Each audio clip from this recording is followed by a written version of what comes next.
बोलो गीता माता की जय। ओम श्री परमात्मने नमः।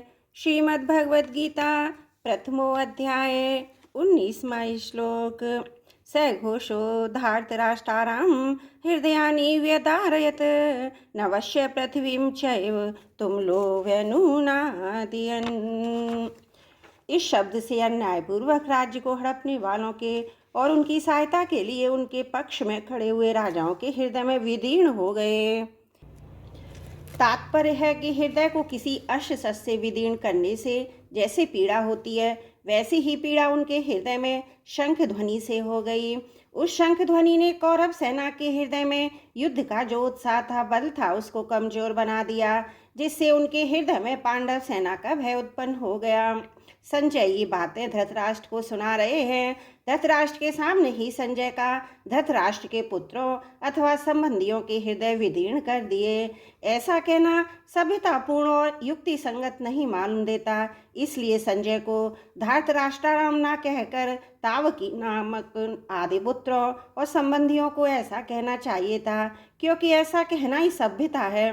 इस दृष्टि से यहाँ धृतराष्ट्राणाम पद का अर्थ जिन्होंने अन्यायपूर्वक राज्य को धारण किया, ऐसा लेना ही युक्ति संगत तथा सभ्यतापूर्ण मालूम देता है। अन्याय का पक्ष लेने से ही उनके हृदय में विदीर्ण हो गए। इस दृष्टि से यह भी अर्थ लेना ही युक्ति संगत मालूम देता है। यहाँ शंका होती है कि कौरवों की 11 अक्षौणी सेना के शंख आदि बाजे बजे तो उनके शब्द का पांडव सेना पर कुछ भी असर नहीं हुआ, पर पांडवों की 7 अक्षौणी सेना के शंख बजे तो उनके शब्द से कौरव सेना के हृदय विदीर्ण हो गए।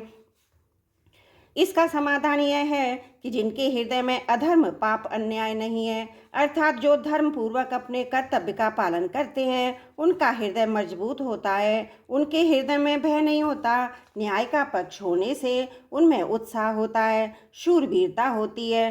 पांडवों ने वनवास के पहले भी न्याय और धर्म पूर्वक राज्य किया था और वनवास के बाद भी नियम के अनुसार कौरवों से न्यायपूर्वक राज्य मांगा था।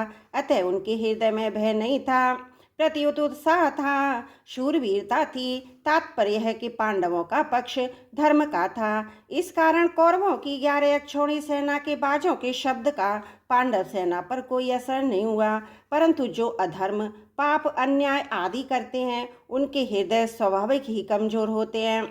उनके हृदय में निर्भयता निशंकता नहीं रहती। उनका खुद का किया हुआ पाप अन्याय ही उनके हृदय को निर्बल बना देता है। अधर्म अधर्मी को खा जाता है। दुर्योधन आदि ने पांडवों को अन्यायपूर्वक मारने का बहुत प्रयास किया था। उन्होंने छल कपट से अन्यायपूर्वक पांडवों का राज्य छीना था और उनको बहुत कष्ट दिए थे।